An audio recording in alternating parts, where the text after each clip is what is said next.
اس کے ماں باپ نے بڑے لاڈ پیار سے اس کی پرورش کی۔ جب وہ جوان ہوئی تو والدین کی رضامندی کے بغیر کالج کے بس ڈرائیور سے خفیہ نکاح کر لیا۔ جب اس کے گھر والوں کو اس بات کا پتہ چلا تو وہ یہ صدمہ برداشت نہ کر سکے۔ والد نے بیٹی سے کہا، یہ تم نے کیا کر دیا؟ بیٹی نے کہا کہ اب تو میرا نکاح ہو چکا ہے، بہتر یہی ہے کہ آپ مجھے اپنے ہاتھوں سے رخصت کر دیں، نہیں تو میں خود چلی جاؤں گی۔ باپ نے دل برداشتہ ہو کر بولا کہ تم نے اس گھر سے جو کچھ لینا ہے لے لو اور خود ہی اپنے شوہر کے پاس چلی جاؤ۔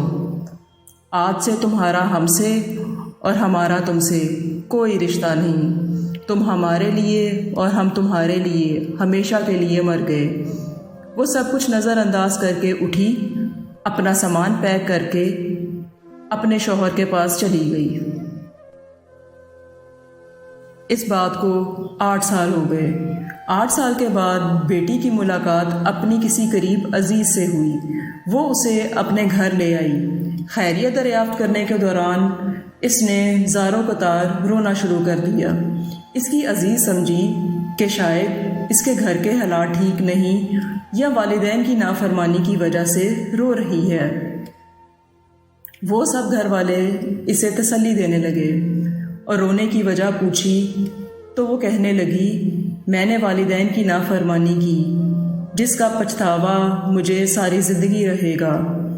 مالی لحاظ سے تو مجھے کوئی پریشانی نہیں، اللہ نے سب کچھ دیا ہے، لیکن میرے لیے جو سب سے زیادہ تکلیف دہ بات ہے وہ یہ ہے کہ میری ایک چھوٹی بیٹی ہے۔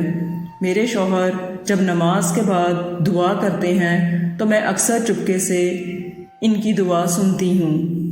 وہ روتے ہوئے اور گڑ گڑاتے ہوئے اللہ پاک سے صرف ایک ہی دعا کرتے ہیں، یا اللہ میری بیٹی اپنی ماں پر نہ جائے، اے میرے اللہ میری بیٹی اپنی ماں پر نہ جائے، یا اللہ یہ اپنی ماں کی طرح گھر سے بھاگ کر کبھی شادی نہ کرے، یہ اپنی ماں کی طرح اپنے والدین کی عزت رسوا نہ کرے۔